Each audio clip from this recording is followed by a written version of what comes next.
After 13 years, the Qur'an is basically being memorized. And if you live with oral people that really still maintain these traditions, and I know Dr. Suleiman Yang, who's from Africa, and knows in the West African oral tradition, there are people that will recite epic poems of tribes. If they don't recite them exactly as they learned them, then they literally lose their child. They can't be a storyteller. So the Arabs were people that memorized poetry and related poetry exactly the time. They had phenomenal memories. And I've lived with the Mauritanians in West Africa whose memories are extraordinary, like the young man who's here with us. It's phenomenal, the amount of information that he retains exactly. Now, for people that don't understand this oral tradition, they find it very hard to imagine that a human being can memorize this entire text, the Arabic text, and not make a mistake. Now, I can bring that young man here, and I can read the Quran, and I can purposely leave out a verse, and he'll correct me immediately.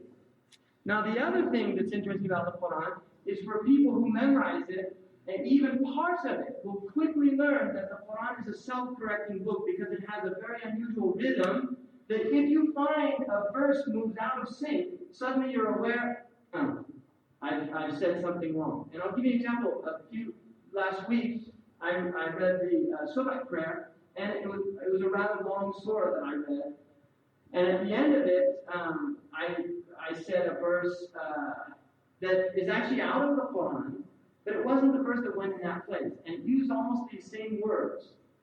And that morning, probably for the next half hour, something was bothering me, and then I realized what it was. I said the verse wrong.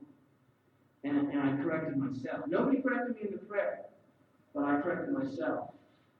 And it's very interesting when you memorize the Quran, because I've tried to memorize a lot of things. Like, I used to memorize some poetry. I went to prep school, and you had to memorize poems and memorize like some piece of Shakespeare and things like that.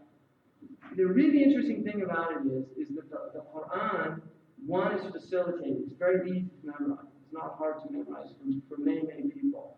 And the other thing is, it's actually quite difficult to forget it if you will recite it within reasonable time limits.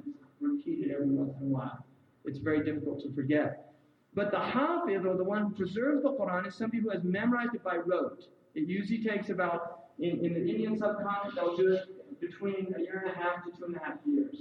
In Mauritania, they have more rigorous standards because they have other things to learn than just rote memorization. They usually take about 4 years doing it, and they do it with their children. The Arabs, they say memorization in youth is like carving in stone, and memorization in old age is like painting on water. And one of the scholars, they said it's not that the memory is gone, it's that we've got too many worries when we get older. Children, they don't have to worry, so it all just sticks there. Whereas you get older, you're thinking about a lot of other things. But it's still phenomenal what we memorize.